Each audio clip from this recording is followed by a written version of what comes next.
నేను భద్రం చేస్తాడు, నేను కాపులు వేస్తాడు. నువ్వు ఆయన హస్తాలకు వచ్చేవాడుకో నేను దేవుని కనుక మారుస్తాడు. ఆయన చేతుల కింద ఉన్నావనుకో సురక్షితంగా ఉంటుంది. ఇప్పుడు కోడి చూడండి పిల్లలకి అంటది, ఆ పిల్లల మేతకు వెళ్ళినప్పుడు అలాగా పిల్లలని ఏం చేస్తారంటే అటు ఇటు వెళ్ళిపోతుంటాయి కోడి పిల్లలు.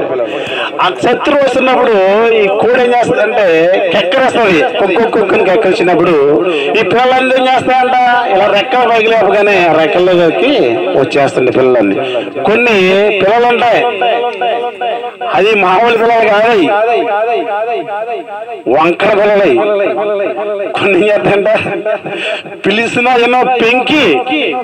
మా పిల్లోడు చాలా పెంకుడండి, మా పిల్లోడు చాలా పెంకుడండి, చాలా అల్లరిగాడు అని అంటారు కదా. ఈ అల్లరి చేసే పిల్లలు కూడా పిలిస్తే పాపం తల్లి మరి రండ్రా శత్రువు వచ్చాదని ఎత్తుకుపోదని పిలుస్తున్నప్పుడు చేతుల పైకి రెక్కలు కాసి అరుస్తుంటది. కానీ ఈ పెంకి పిల్లలు ఏం చేస్తారంటే రెక్కల చోటుకి రావడానికి ఇష్టపడరు. అక్కడ ఏదో కనబడిన అలా పరిగెట్టుకుని వెళ్ళిపోతుంటాడు.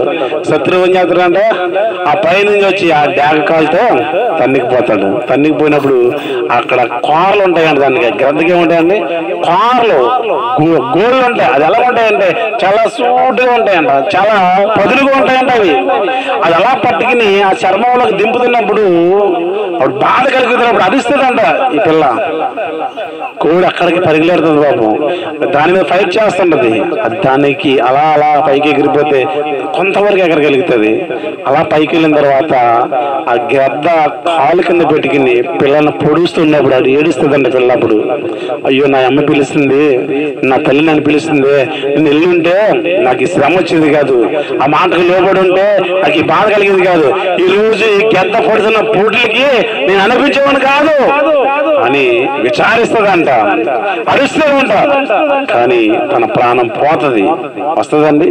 దక్కించుకోవాలని ప్రయత్నం చేశాను, దక్కించుకోలేదు. ఎందుకంటే ఆ క్రూరమైంది ఆ సూటుగా ఉండే అక్కడ పదులుగా ఉండే ఆ ముక్కుతో పొడిచినప్పుడు పేగులు బయటకు వచ్చేస్తాయంట. నా ప్రియమైన సహోదరి సోదరులారా, ఈరోజు చాలా మంది పిల్లలు చేస్తారంటే తల్లిదండ్రుల మాటకు లోబడకుండా వారి ఇష్టానుసారంగా తిరగాలని, వారి ఇష్టానుసారంగా బ్రతకాలని ఆలోచన చాలా మంది ఉన్నారు. నువ్వు ఎలా బ్రతుకుతున్నావో ఎలా జీవిస్తున్నావో అది మనుషులు చాలా మంది అనుకుంటారు, గొప్ప అనుకుంటారు. కానీ ఏదో ఒక రోజు నాశనానికి నువ్వు వెళ్ళిపోతావు. ఆ నాశనం గుంటలోంచి తప్పించేవారు ఎవరు ఉండరంట. అందుకని దేవుడు అంటున్నాడు, మొట్టమొదటి చెబుతున్న మాట ఏంటో యెహోవా కుమారులు దేవుడు అనుకునే స్వాచ్ఛము. రెండోది చెప్తాను సంవత్సరాలు దయాకిరీటంగా ఇస్తున్నాడంట. మూడోది చెప్తున్నాడంటే ఆయన నిన్ను పుట్టించాడని చెబుతున్నాడు. నాలుగోదిగా ఏం చెప్తున్నాడంటే ముదిమి వచ్చే వరకు నిన్ను ఎత్తుకునేవాడు ఆయనంట. దానికి స్తోత్రం కలిగిన కాక. ముదిమి వచ్చే వరకు ఎత్తుకునేవాడు. ప్రపంచంలో ఎవరు మనల్ని ఎత్తుకోరు. ముదిమి వచ్చే వరకు మెరిసిన ఎంట్రుకలు సొగసైన క్రీడలని చెప్తున్నాడు ఆయన. కనుక ఈ రోజు ముదిమి వచ్చుకునే వరకు ఎత్తుకుంటాడంట. మొట్టమొదటి దేవుడు చెప్తున్న మాటలేటంటే కుమారుగా స్వాచ్ఛంగా ఉంచుతానంటున్నాడు. రెండోదంటే సంవత్సరం దయాగంతంగా ఇస్తానంటున్నాడు. నాలుగోది ఆయన్ని నేనే పుట్టించి నేను చెప్తున్నాడు. అక్కడ చివరిగా చెప్తున్న మాట ఏంటంటే ముదిమి వచ్చే వరకు నిన్ను ఎత్తుకున్నవాడు నేనని చెబుతున్నాడు. ఈ ప్రపంచంలో ఎవరు నేను ఎత్తుకువారు, ఆయన ఒక్కడే నేను ఎత్తుకునేవాడు. రెండోదిగా మనం చూసుకుంటే తల్లిదండ్రులు పిల్లల్ని ఎలా పెంచాలో నేర్చుకోవాలి. మొట్టమొదటి దేవుడు చెప్తున్న మాట ఏం చెప్పాడండి? ఏం చెప్పాడు దేవుడు? మొట్టమొదట స్వాచ్ఛాన్ని ఇస్తానని చెప్పాడు. అవునండి, అర్థమైందన్నమాట. స్వాచ్ఛాన్ని ఇస్తానని చెప్తున్నాడు. ఈ స్వాచ్ఛం ఎందుకు? చచ్చిపోయినప్పుడు తలగూరు ఎట్టనాక. స్వాచ్ఛం ఎందుకంట? చచ్చిపోయినప్పుడు తలగూరు ఎట్టనాకనే ఎడుతారు మన వాళ్ళందరూ. చచ్చిపోయినప్పుడు తలగూరు ఎట్టనాక ఎక్కడ ఉన్నాడు అక్కడ ఉన్నాడు, ఆదాయం రావడం ఎవరు కడతాడు తలగూరు.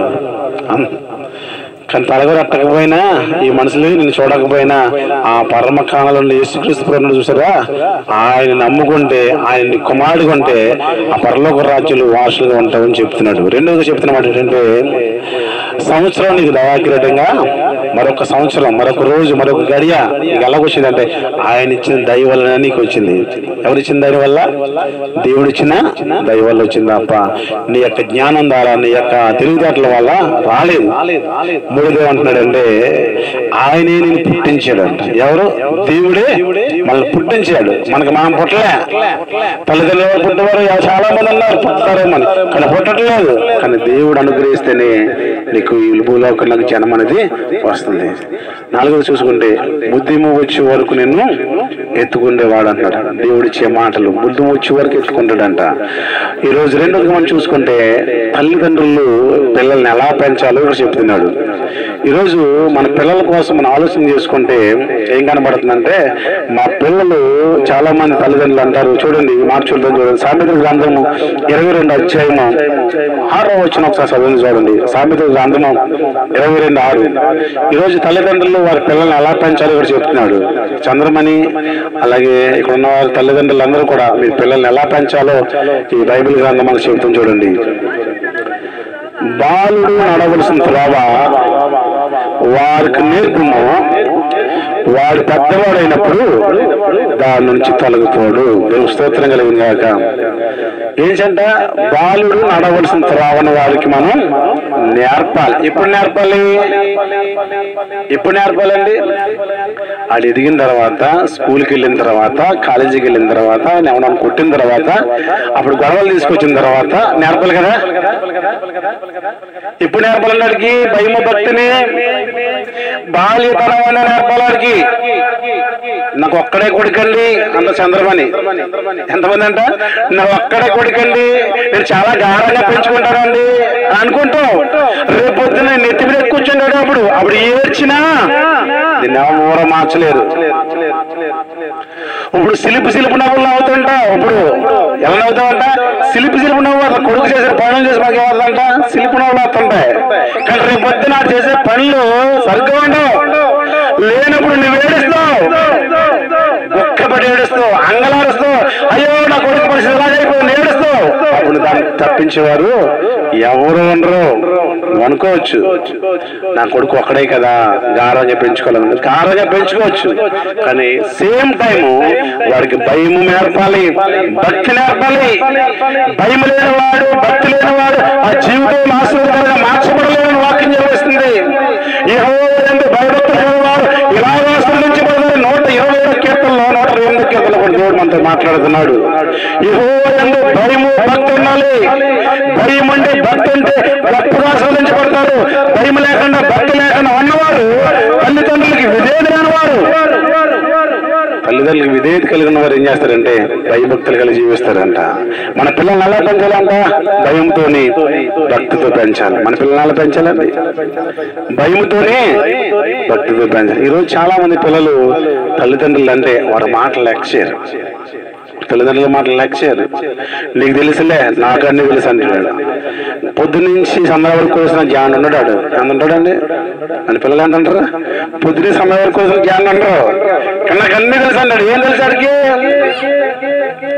పెద్దలు చెప్తారు కదా, కాకి పిల్లకి ఎంత ఉండేలకాయ తప్ప ఏం తెలుస్తుందండి. అవునా కదండి? ఈరోజు మన పిల్లలకి ఏం తెలుసు చెప్పండి? మనకు నేర్పించుకుంటే వాళ్ళకి అర్థమవుతుంది. నేర్పించకపోతే వాళ్ళకి ఏమీ తెలియదు. వాళ్ళు అనుకుంటారు, వాళ్ళు ఏమనుకుంటారు, నాకు అన్ని తెలుసు అనుకుంటారు. వాళ్ళకి ఏమీ తెలియదు. ఎప్పుడు తెలుస్తుంది వాళ్ళకి? అన్ని పోగొట్టుకున్న తర్వాత అర్థమవుతుంది వాళ్ళకి. అయ్యో పోయింది. అంతకుముందు మనం ఏం చేయాలంట? అన్ని ఆడితేరు ఉన్న వాళ్ళం, మనం మరిగిన రక్తం మంది. అవును కదండి? మనకు అన్ని అలవాట్లు తెలిసిన వారం కనుక మన పిల్లల్ని ఎలా పెంచాలంట? భయం కలిగి భక్తులు పెంచాలి. చాలా మంది క్రైస్తవ పిల్లలే భయం కలిగి భక్తి కలిగి పెంచట్లే, గాఢంతో పెంచుతున్నారు. కనుక వారి జీవితాలు పోగొట్టుకున్న తర్వాత ఏడుస్తున్నారు. బైబిల్లోకి చూడండి, కిందకి వెళ్తుంది చూడండి. వాడు 4 సంవత్సరాల వాడికి నేర్పినప్పుడు వాడు పెద్దవాడు అయినప్పుడు దాని తొలగిపోడు. ఒక పాస్టర్ గారు కొడుకు అండి. ఎవరంట? ఒక పాస్టర్ గారు కొడుకు. ఒక్కడే కొడుకు. పాపం ఆయనకి కొడుకులు లేరు, ఆడపిల్లలు లేరు. ఒక్కడే కొడుకు. 3 అన్నదమ్ములకి ఒక్కడే. ఎంతమంది అండి? పెద్ద ఆయనకేమో 3 ఆడపిల్లలు, ఈయనకి ఒక కొడుకు, చిన్న ఆయనకేమో పిల్లలే లేరు. అప్పుడు వీళ్ళు 3 తల్లిదండ్రులు ఏం చేస్తున్నారంటే చాలా గారంగా కొడుకుని చూసుకుంటున్నారు. చాలా గారంగా చూసుకున్నారు. అంత గారం అంటే వాడికి ఏదైతే అది తీసుకొచ్చేస్తున్నారు. కొండ మీద కోతి కావాలంటే అటు ఇచ్చేస్తున్నారు. పాస్టర్ గారు చర్చిలోకి వచ్చిన సంఘస్థులందరూ కూడా ఏం చేస్తున్నారు? చాలా గారంగా పాస్టర్ గారు అబ్బాయి కాదని చాలా గారంగా చూస్తున్నారు. ఒకడ కొడుకు కావాలని అన్ని నేర్పిస్తున్నారు. 10th క్లాస్ అయిపోయింది, ఇంటర్మీడియట్కి వెళ్ళాడు. ఇంటర్మీడియట్ అయిపోయింది. ఇంటర్మీడియట్ అయిన తర్వాత ఇంజనీరింగ్ అని కాలేజీకి వెళ్ళాడు. ఇంజనీరింగ్ కాలేజీకి వెళ్ళిన తర్వాత అక్కడ ఏం జరిగింది తెలుసా? కొంతమంది ఫ్రెండ్స్ ఉంటారు కదా, కొంతమంది ఫ్రెండ్స్ అందరూ కూడా రకరకాల వాళ్ళు వస్తుంటారు. ఒక కల్చర్ కాదు, ఒక ఊరు కాదు, ఒక క్యాస్ట్ కాదు, అన్ని రకాల కలిసి ఉంటారు. కనుక అక్కడ కొన్ని హ్యాబిట్స్ పక్క పిల్లలకు ఉన్నాయి. ఆ పిల్లలతో స్నేహం చేయడం వల్ల వీడికి కూడా అటువంటి హ్యాబిట్స్ వచ్చేసినాయి, అటువంటి అలవాట్లు వచ్చేసినాయి. ఎప్పుడైతే వచ్చినాయో ఈ తండ్రికి తల్లికి తెలియకుండా ఇంట్లో డబ్బులు పట్టుకోవడం నేర్చుకున్నాడంట. ఇంట్లో డబ్బులు పట్టుకోవడం నేర్చుకున్నాడు. తండ్రికి తల్లికి తెలియకుండా అనేక రకాల విచ్చలవిడిగా సినిమాలకు వెళ్ళిపోతున్నాడు అంట. ఎప్పుడు సినిమాకి వెళ్ళినాడు? సినిమాలకు వెళ్ళిపోతున్నాడు. ఇప్పుడు చెడ్డ పనులు చేయనాడు, చెడ్డ పనులు చేస్తున్నాడు. గంజాయి అంటారు కదా, గంజాయి తెలుసా? మత్తు మందులండి. మా రామచంద్రపురం చాలా చోట్ల ఈ గంజాయి పనిచేస్తుంది. అదైందా?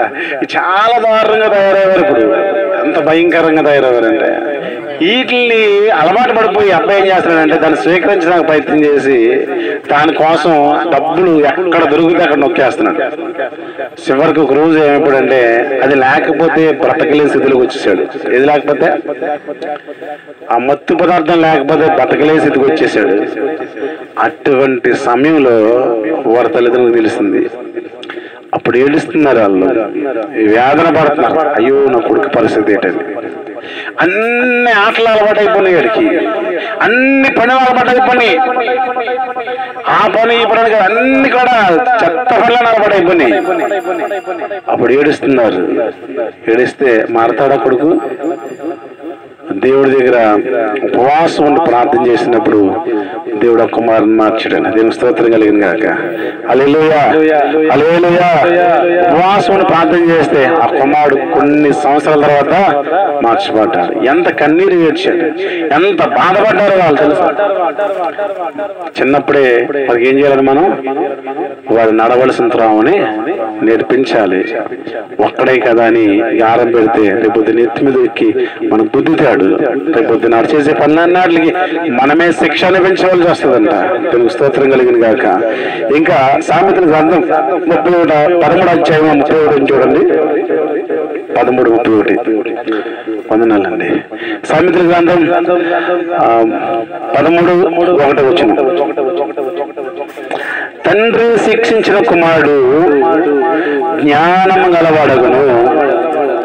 చాలండి. తండ్రి శిక్షిస్తే కుమారుడు అలగదుడంట జ్ఞానవంతుడు అవుతాడు.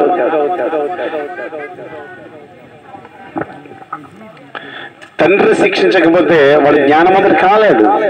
ప్రతి తండ్రి ఏం చేయాలని? పిల్లల్ని శిక్షించాలి. పిల్లల్ని కొడుతుంటే తల్లి అడ్డు ఇచ్చేస్తుంది, తండ్రి కొడుతుంటే తల్లి అడ్డు ఇచ్చేస్తుంది. నా కొడుకు ముఖం చూడలేకపోతున్నాం అంటది. ఏమంటదండి? నా కొడుకు ముఖం చూడలేకపోతున్నావు అంటది. అది శిక్షించలేదు అనుకోండి, రేపు పెద్దవాడైనప్పుడు ఆ భయంకర తప్పుల నుంచి తప్పించలేం. వాడిని శిక్షించాలంట. ఎలా శిక్షించాలి? బెత్తంతో కాదు, వాక్యం జీవాన్ని శిక్షించాలి. దేంతోడంట? వాక్యంతో. మాటలు వింటే వాడు అంతరంగం మారుతుంది. వాడు మాటలు వింటే, దేవుడు మాటలు వింటే ఎవరి అంతరంగం మారుతుందంట? వారి యొక్క ఎన్నవడం యొక్క మనసు మారుతుంది. వారిలో ఉండే ఆలోచనలు మారుతాయి, వారిలో తలంపులు మారుతాయి. వినకపోతే వారి జీవితాలను వాడు పాడు చేసుకునే వారు అవుతాడు. దేవునికి స్తోత్రం కలిగిన గాక. హల్లెలూయా, హల్లెలూయా, హల్లెలూయా. చెప్తున్న మాట ఏంటంటే తండ్రి శిక్షించిన కుమారుడు జ్ఞానవంతుడు అవుతాడంటే శిక్షించాలి. ప్రతి తల్లి కూడా, ప్రతి తండ్రి కూడా పిల్లల్ని శిక్షించాలి. ఎలాగంటే వాక్యం అనే బెత్తంతో కొట్టాలని, వాక్యం అనే బెత్తంతో కొట్టాలి. ఒక చోట ఉంటది, నీ పిల్లలంట బండకేసి ఉతకాలంట. ఏ బండకేసి? రెండు కాలేజీకి ఎందుకు కూడా ఎత్తారంటే బండకేసి ఉతకమంటే వాక్యం అనే బండకేసి నీ బిడ్డలను ఉతకాలి. మొదటి రోజున పిల్లల్ని లేపి ప్రార్థన చేయించాలట, వాక్యం చదివించాలి. ప్రతిరోజు ఉదయకాలని ఒక అధ్యాయమైన బైబిల్ నుంచి వాక్యం చదవాలి. ఎంతమంది పిల్లలు చదువుతున్నారు రోజుని? ఎంతమంది పిల్లలు చదువుతున్నారు రోజుని వాక్యాన్ని? బైబిల్ చదువుతాం. ప్రతి పిల్లవాడు చదవాలంటే వారి తల్లిదండ్రులు మొట్టమొదటి చదవాలి. వారి పిల్లలు చదవాలంటే వాళ్ళ తల్లిదండ్రులు మొట్టమొదటి చదవాలి. ఏ తల్లిదండ్రులు అయితే దేవుని యొక్క వాక్యాన్ని ధ్యానించుకుంటారో వారి పిల్లలు కూడా అదే మార్గంలో నడుస్తారు. ఏ తల్లిదండ్రులు అయితే ఆ మార్గంలో వెళ్ళరో వారి పిల్లలు కూడా అదే మార్గంలోకి వెళ్ళడం మానేస్తారు. కనుక ప్రతి తల్లిదండ్రులు కూడా ఒకవేళ తండ్రి ఖాళీ లేకపోతే తల్లి ఏం చేయాలంటే దగ్గర పెట్టుకుని వాళ్ళకి నేర్పించాలి. అన్ని విషయాలు వాళ్ళకి చెప్పాలి. చెప్తేప్పుడే తల్లి మాటకి బిడ్డలు లోబడితే ప్రయోజకులు అవుతారు. లేకపోతే వారి జీవితంలో ఎన్నో నష్టాలు, ఎన్నో ఇబ్బందులు కలగవలసి ఉంటుంది. సామెతల గ్రంథం 22 అధ్యాయం 15 వచనం చూడండి. సామెతల గ్రంథం 22:15 ఒకసారి జ్ఞాపకం చేసుకుందాం. బాలుని యొక్క హృదయంలో మూఢత్వము స్వాభావికంగా పుట్టును. శిక్షాదండము బాలుడు ఏంటంటే ఇక్కడ బాలుడు హృదయంలో మూఢత్వం అంటే పిల్లలకి ఈ యొక్క మూఢత్వం ఎప్పుడు చేస్తుందంటే బాల్యతనం నుంచి వస్తుందట. పెద్దవాడు అయిన తర్వాత మూర్ఖుడుగా తయారవుతారు అంటాం కానీ పెద్దవాడు అయినప్పుడు కాదు, చిన్నప్పటి నుంచి కూడా అలాగేమనంట మూర్ఖత్వం. నా కొడుకు చాలా కోపిస్తాడు అని అంటాం. చిన్నపిల్లప్పుడు నాకు వద్దని ఏంటేస్తాడు అనండి. అప్పుడు ఏం చేయాలి? నువ్వు ఏం చేయాలండి? బెత్తం తీసుకుని ఒకటి దండించాలి. దండిస్తాడు. ఏం చేస్తాడు? ఏంటండి మాట ఆడు ఎంటలేదు కానీ బాబు నీకు ఏమి ఇష్టం రా, బాబు నీకు ఏమి ఇష్టం అంటానండి. ఏం చేస్తావు? ఆడికి నచ్చింది కొని పెడతావు. రేపు పొద్దున ఏం చేస్తాడు? ఆడికి కావాల్సింది అడుగుతాడు. సెల్ ఫోన్ కావాలంటాడు. మామూలు ఫోన్ కొనుక్కోరంటే నాకు పని చేసేది, నాకు 20,000 ఫోన్ కావాలంటాడు. నీ బతికెంత, నువ్వెంత? అసలు ఆలోచించండి. 20,000 ఫోన్ అంటే తక్కువ. అది కింద పడితే పగిలిపోతుంది. ఆ 20,000 పోయిందే అవునా కదండి? ఉంటాయా? ఆ 20,000 మనం అప్పు చేస్తే కానీ మనం రావు. మనం ఏం చేస్తాం? పిల్లలు అడిగారు కదండి అప్పు చేసి మళ్ళీ కొనిచ్చేస్తున్నాం. ఆ సెల్ ఫోన్ ఎలా ఉంటుందండి? మంచి జ్ఞానం ఇస్తుంది సెల్ ఫోన్, అలాగే మంచి చెడులు కూడా ఇస్తుంది. రెండు కూడా మనకి అప్పగిస్తుంది అది. కానీ వారికి ఎప్పుడు అవసరమో అప్పుడు వారికి ఇవ్వటం వల్ల మేలు. అవసరం లేనప్పుడు ఇప్పుడు చూడండి, మా ఇంటికి బుడతలు వస్తాడండి. మా ఇంటికి మా తమ్ముడు గారు కొడుకు వస్తాడు. అది చిన్న వయసే, 1.5 సంవత్సరం అంత ఉంటుంది వాడికి. వాళ్ళ అమ్మ ఏం చేసిందంటే వాడికి అండెత్తికి నీ అన్నం తినిపించలేక అని కూర్చోబెట్టి సెల్ ఫోన్ ఇస్తుంది. వాడికి ఇవ్వడం నేర్పించింది. అదేం చేద్దాం తెలుసా? యూట్యూబ్ ఎక్కడ ఎదుర్కొన్నాడు. యూట్యూబ్ ఎదుర్కొని ఆ బొమ్మలు ఎట్టుకున్నాడు. ఆ బొమ్మ చూస్తే ఆనంద అంటున్నాడు. ఆ సెల్ ఫోన్ లాగైతే ఆనంద అంటలేదు. అంటే దేనికి ఇప్పుడు వయసు ఎంత? అది 1.5 సంవత్సరం వయసు. ఈ 1.5 సంవత్సరం వయసులో వాడికి సెల్ ఫోన్ లేకపోతే వాడు బతకలేకపోతున్నాడు. చూడండి, ఈరోజు మన పిల్లల్ని ఎలా పెంచుకోవాలంట? భయభక్తుల్లో పెంచాలి. వాక్యాన్ని వారికి నేర్పించాలి. ఈ తల్లి అయితే తన పిల్లల దగ్గర చేర్చుకుని వాక్యాన్ని బోధించి ప్రార్థన నేర్పిస్తుందో వారు పెద్దవారైనప్పుడు ప్రయోజకులు అవుతారంట. దేవునికి స్తోత్రం కలిగిన గాక. బైబిల్ లేఖలో ఒక తల్లి ఉంది. పిల్లలు లేరు ఆవిడకి ఎవరు లేరంట? పిల్లలు లేరండి. సమయాలు కాదు 1వ అధ్యాయంలో ఉంటది. వాడికి పిల్లలు లేరు. పిల్లలు లేకపోతే దేవుడు మనకి ఏడ్చింది. దేవుడు కృప చూపించాడు, గర్భాన్ని తెరిచాడు. ఆ తెరిచిన గర్భంలో కుమారుడు అనుగ్రహింపబడ్డాడు. ఆ కుమారుని తీసుకొచ్చి దేవుడి మందిరంలో పెంచింది. దేవుని స్తోత్రం కలిగిన గాక. హల్లెలూయా. దేవుడి మందిరంలో పెంచడం ద్వారా ఆ కుమారుడు పెద్దవాడు అయినప్పుడు రాజులను అభిషేకించేవాడు అయిపోయాడండి. దేవుని స్తోత్రం కలిగిన గాక. ఎక్కడ పెంచేవాడు? రాజులను అభిషేకించేవాడు అన్నాడు. ఎక్కడ పెరిగాడు? దేవుడి మందిరంలో. ఇప్పుడు దేవుడి మందిరానికి వెళ్ళి రోజు ఉదయం ప్రతి ఆదివారం దేవుడి మందిరంలో ఆ తుడిచి ఆ పట్టాలేసి ఆ కుర్చీలు సర్ది అన్ని చేయమంటే ఎంతమంది వస్తున్నారండి ఇప్పుడు దేవుడి మందిరానికి అలాగే చేయడానికి? ఎంతమంది వస్తున్నారు? నీ పిల్లల్ని పంపుతున్నావా దేవుడి మందిరానికి? త్వరగా వెళ్ళరా, అన్ని చక్కబెట్టడానికి పంపుతున్నావా? నీ పిల్లలే లేపో కదాలనే, వాళ్ళు లేపితే వెళ్ళేవారు. నిద్ర మంచం మీద ఉంటారు. 9 అయినా సరే నిద్ర మంచం మీద ఉంటాడు. ఎన్ని గంటలకంట? 9 గంటలకు కూడా నిద్ర మంచం మీద ఉన్నాడు. ఆదివారం అనే విషయం కూడా మర్చిపోతే వాళ్ళు కొడుకులు ఎత్తునంట, కూతురులు ఎత్తునంట. ఏమైపోద్దంట? నాకు ఒకడున్నాడు, ఆ కూతురు అసలు లేపడు. కొడుకండి ఎదిగే పిల్లంట, బుద్ధి లేదానికి. చాలా మంది తల్లిదండ్రులు పిల్లలు ఏం చేస్తారంటే చెడగొడేస్తున్నారు చేతులారా. ఎర్లీ మార్నింగ్ వాళ్ళు లేపి చదివించాలి, ఎర్లీ మార్నింగ్ వాళ్ళు లేపి ప్రార్థన చేయించాలి. ఆ విషయం మానేసారు, పడుకొని మెత్తి తినారు. పెద్దవారు అయిన తర్వాత నిన్ను మెత్తుతారు. తర్వాత అర్థమవుతుందండి. దేవుడి మందిరంలో ప్రతి వారము వచ్చేం చేయాలంట, తొడాలి. ప్రతి వారము దేవుడి మందిరంలో పనులన్నీ చేయాలి. అప్పుడు పెద్దవాడైనప్పుడు ప్రయోజకుడు అవుతావు. నువ్వు ఎక్కడ అడుగు పెడితే అక్కడ దీవించబడుతుంది, ఆశీర్వదించబడుతుంది. నువ్వు ఆశీర్వదించబడాలంటే, నువ్వు దీవించబడాలంటే దేవుడి మందిరంలో మొట్టమొదటి నువ్వు ఉండాలి. దేవుని స్తోత్రం కలిగింది కాక. అన్న తన కొడుకుని దేవుడి మందిరంలో విడిచిపెడితే ఆ కొడుకు పెద్దవాడైనప్పుడు రాజుని అభిషేకించేవాడు అయిపోయాడు. దేవుని స్తోత్రం కలిగింది కాక. హల్లెలూయా.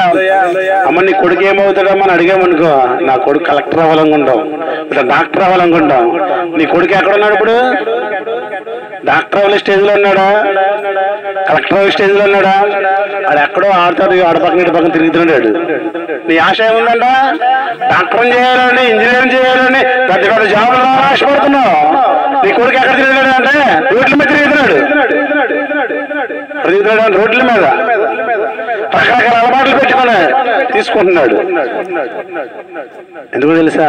ఆదివారం అయినప్పుడు నీ కొడుకుని దేవుడి మందిరంలోకి నడిపిస్తే ఆ మాటల్లో వాడు అంతరంగంలోకి వెళ్ళిన తర్వాత వాడు పెద్దవాడు అయినప్పుడు చెడుపోకుండా ఉంటాడు. ఎలా నడవాలో, ఎలా బ్రతకాలో, ఎలా జీవించాలో వాక్యం మనకు నేర్పుతుంది. ఆ మాటల్లో వాడు భయం పుట్టిస్తుంది, చెడ్డమాన చేయడానికి ఓటుకోదు. హృదయంతరంగం పాపం జోడికి వెళ్లకుండా ఆపేస్తుంది ఆ మాటలు. నువ్వు చిన్నప్పుడు నీ కుర్రవాన్ని, నీ కూతుర్ని ఏం చేయాలంటే భయభక్తుల్లో పెంచాలి దేవుడి మందిరంలో. అప్పుడు ఉన్నత నాశాల వాళ్ళు ఎదుగుతారు. నువ్వు అనుకున్నాక కలెక్టర్ అవుతాడు, నువ్వు అనుకున్నాక డాక్టర్ అవుతాడు, నువ్వు అనుకున్నట్లే ఇంజనీర్ అవుతాడు. అలా అవ్వాలంటే చిన్నప్పటి నుంచి భయభక్తులు అని పెంచాలి. ఈరోజు పాస్టర్ గారు అవుతుంది, పాస్టర్ గారిని చూసే పారిపోతుంటారు చాలా మంది. పాస్టర్ గారు ఇంటికి వచ్చినా సరే లేగరు కొంతమంది. పాస్టర్ గారు ఇంటికి వచ్చినా సరే లేగరు, పడుకునే ఉంటారు వాళ్ళు. అంటారు మళ్ళీ ఇంట్లో కౌర్లు. అరే పాస్టర్ గారు వచ్చారు అని పిలుతుంది వాళ్ళమ్మ, వస్తారా అని మాట. పాస్టర్ గారు వచ్చారని గౌరవం కూడా ఉన్నది చాలా మందికి. నీ పిల్లల్ని ఎలా పెంచుతున్నావు ఒకసారి ఆలోచించు. దేవుడి మందిరంలో ఏం చేయాలంటే నువ్వు నీ పిల్లల్ని వెయ్యి మొదటి జావుని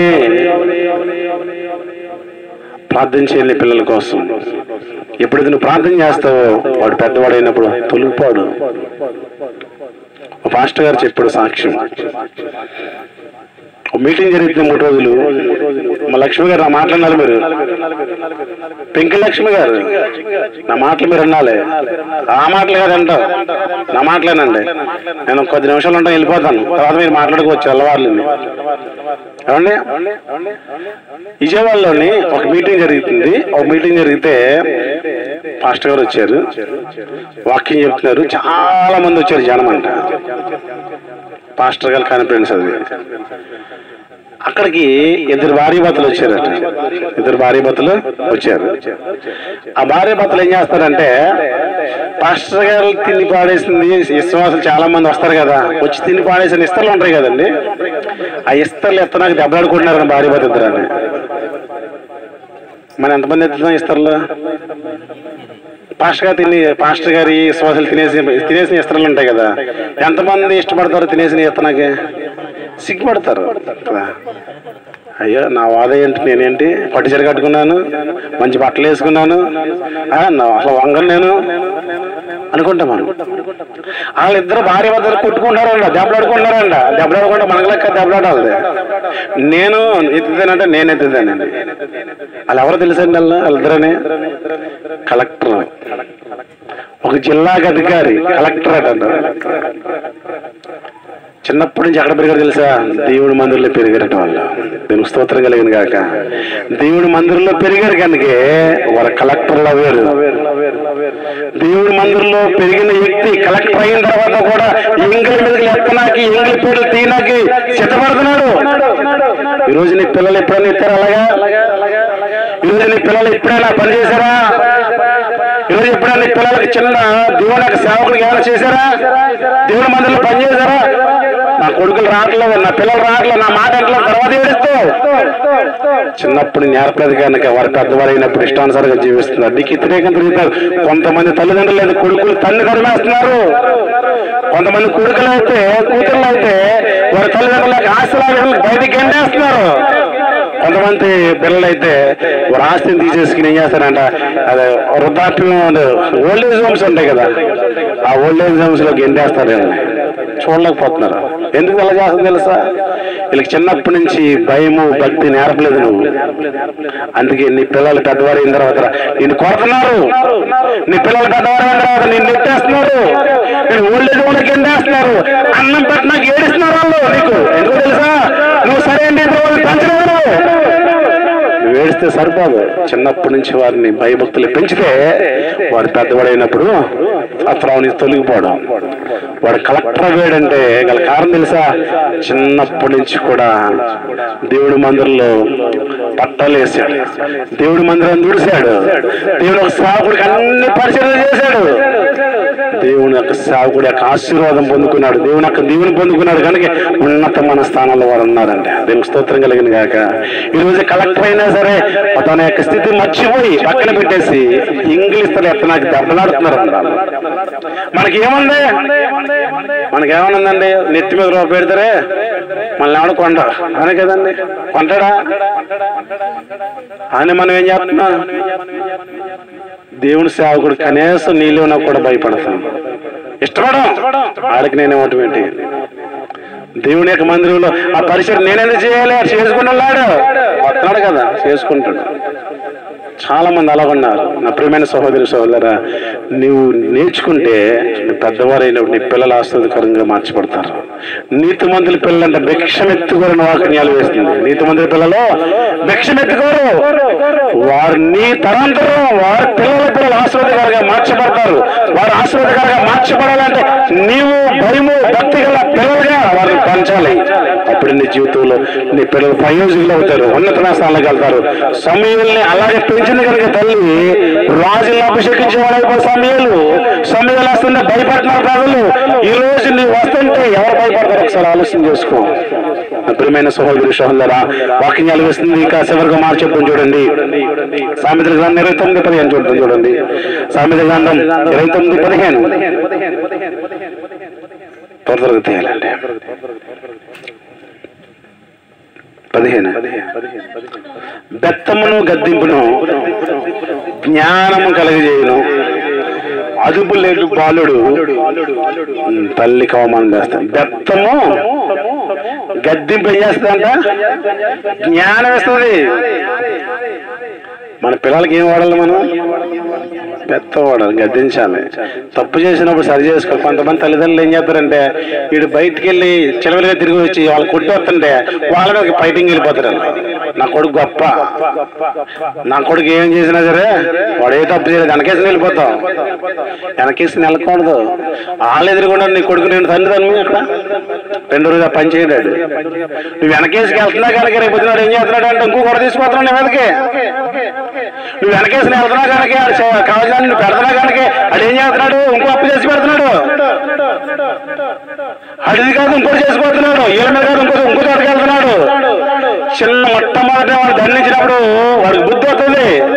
మొట్టమొదటి నువ్వు దండించలేదు కనుక జీవిత కాలం అంతా నువ్వు ఏడవాలి చేస్తుంటాడు. వాడి కొరకు జీవిత కాలం అంతా ఇవ్వడాలి. ఒక మాట చెప్తాను చూడండి. నా చిన్నప్పుడు స్కూల్లో ఒక మాస్టర్ గారు కథ చెప్పారు. ఒక తల్లికి ఒక కొడుకు ఉన్నాడంట, భర్త చనిపోయాడంట. ఒక్కడే కొడుకు ఆరోగ్యం పెంచింది. ఎంతగా ఆరోగ్యం పెంచిందంటే వాడు పక్కింట్లోకి వెళ్ళి పెరట్లోకి వెళ్ళి తోటకూర పట్టుకొచ్చాడంట.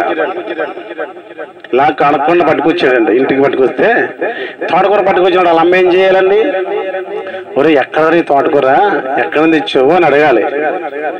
అడగకుండా తెచ్చాడు కదండి, శుభ్రంగా కడిగేసి ముక్కలు కోసి కూర వండేసి పెట్టేసి తినేసింది, అయిపోయింది. రెండో రోజు మొలకాలు పట్టుకొచ్చాడు, మూడో రోజు ఆనమయ్య పట్టుకొచ్చాడు, ఆ తర్వాత రోజు ఇంకే పట్టుకొచ్చాడు, ఆ తర్వాత అక్కడక్కడ కన్నాలు వేయడం ప్రారంభించాడు, ఆ తర్వాత ఆలిని కొడతం ప్రారంభించాడు. ఒక రోజు పట్టుబడ్డాడు, వెళ్ళింది ఇడిపించుకొచ్చింది కట్టేసి, మరలా మరలా నేరం చేశాడు, మరలా కట్టింది తన స్థామత కొలింది, మరలా ఇడిపించుకొచ్చింది, మరలా తప్పుడు పని. ఒక రోజు ఏం చేశాడంటే ఒక వ్యక్తిని పొడి చేశాడు, ఒక వ్యక్తిని పొడిచి చంపేశాడు. అప్పుడు కూడా బెయిల్కి వెళ్ళింది. అప్పుడు ఏం చెప్పారంటే వీడు మామూలు అంతకుడు కాదు, నరహంతకుడు, వీడికి బెయిలేమో, వీడికి ఉరిశిక్ష వేస్తానని చెప్పారంట. జడ్జి గారు ఏం చెప్పారండి, ఉరిశిక్ష వేయాలని చెప్పాడంట.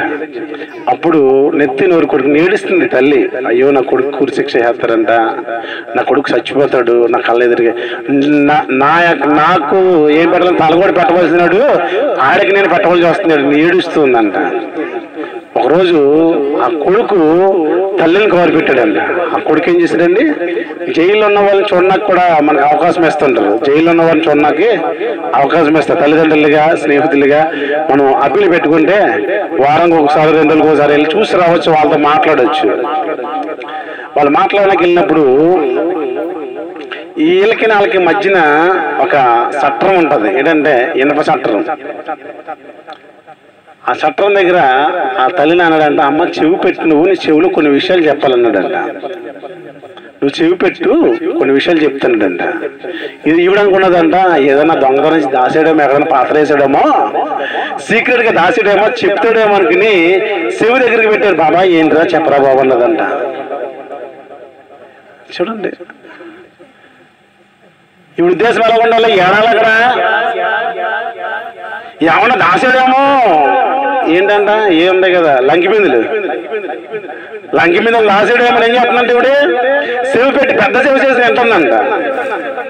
ఆడేం చేశాడు, రేపమ్మ చచ్చిపోతాను, నా తల్లే నువ్వు ఫస్ట్ లో నన్ను చిన్న తోటకూర తెచ్చినప్పుడు సరైన దీంట్లో పెట్టుంటే నేను ఈరోజు ఎంత కూడా అవి ఉండేవాడిని కాదు అని చెవి పెట్టడం గట్టి కరి చేశాడంట. ఇప్పుడు అమ్మ బాబా ఊరు నేడుతుందంట. ఇంకెక్కడ ఉడుతున్నాడు, మంటకోళ్ళు కరిచాడు, బాధకోళ్ళు కరిచాడు అంటాడు. మొక్కుడు పోయింది, రక్తం వచ్చేస్తుంది. యారా బాబు ఎందుకు కరిచేవారు అని ఇలాగని అడుగుతుందంట. నువ్వు ఏదన్నా లంకి బిందుల కోసం చెప్తామని చెవిట్టాను లోపలికంటనే నా చెవి మొత్తం ఊడిపోయిందే, ఏడుస్తూ అడుగుతుందంట. అమ్మా అమ్మా అని అంటున్నాడు కొడుకు. అమ్మా చిన్నప్పుడే నేను తోటకూర తెచ్చింది, పక్కింట్లోకి వెళ్ళి ఆ పెరట్లోకి వెళ్ళి తోటకూర తెచ్చిందా, అప్పుడు నన్ను గద్దించి ఉంటే, అప్పుడు నన్ను కొట్టుంటే నేను ఇప్పుడు నరహంతకు నవ్వి ఉండేవాడిని కాదు. పక్కింట్లోకి వెళ్ళి ములక్కాయలు తెచ్చాను, పక్కింటి తోటలోకి వెళ్ళి బెండకాయలు తెచ్చాను, అప్పుడు నన్ను బాధలు ఆ యొక్క కాయలు చూసి నువ్వు వండకుండా ఎంతనా శిక్షించుంటే నీకు ఈ రోజు బాధ వచ్చేది కాదు. నువ్వు సరిగ్గా పెంచలేదు కనుక నాకు ఈ మరణ శిక్ష వచ్చింది, నువ్వు సరిగ్గా పెంచలేదు కనుక ఈ బాధ వచ్చింది, అందుకే నీ బాధను అనుభవించు తల్లి దగ్గర చెప్తాడు ఆ కుమారుడు.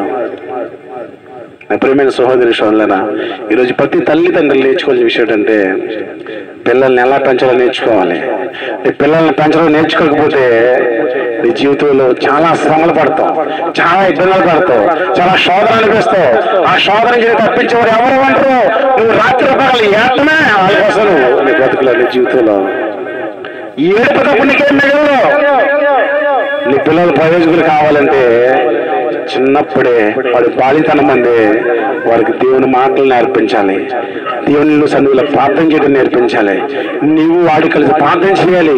అప్పుడు పెద్దవాడైనప్పుడు ప్రయోజకుడు అవుతాడు. ఉన్నతమైన నువ్వు అనుకునే డాక్టర్ అనుకున్నావు, కలెక్టర్ అనుకున్నావు, లేదా ఇంజనీర్ అనుకున్నావు, నువ్వు ఏదనుకున్నావు ఆ పొజిషన్ లో దేవుడు నిలబెట్టాడు. వాడిని అలా నిలబెట్టాలంటే ఇక్కడ ఉండగానే చిన్న వయసులోనే వాడికి అన్ని నేర్పాల్సింది నేర్పాలి. అవకాశం ఉండగానే వాడికి నేర్పాలి. అవకాశం అంతా పోయిన తర్వాత వాడికి నేర్పుదామనుకున్నా నీకు ఏమీ ప్రయోజనం ఉండదు. కనుక వాక్యం కనిపిస్తుంది, మొట్టమొదట దేవుడు మన పట్ల ఎటువంటి ఆలోచన కలిగి ఉన్నాడు చెప్పాడు. రెండోదిగా ఏం చెప్పాడంటే తల్లిదండ్రులు వారి పిల్లల్ని ఎలా పెంచాలో చెప్పాడు. మూడోదిగా దేవుడు యొక్క చిత్తంలో మనం పెరిగితే, మన పిల్లల్ని పెంచితే ఎలా దీవిస్తాడో ఇక్కడ చెప్తారు చూడండి. సామెతల గ్రంథము 9వ అధ్యాయము 11వ వచనం. సామెతల గ్రంథము 9వ అధ్యాయం 11వ వచనం. నా వలన నీకు దీర్ఘాయువు కలుగును, నువ్వు జీవించే సంవత్సరములు అధికములకు. దేవుని స్తోత్రం కలిగిన గాక. దేవుని వల్ల ఏం కలుగుతుందండి?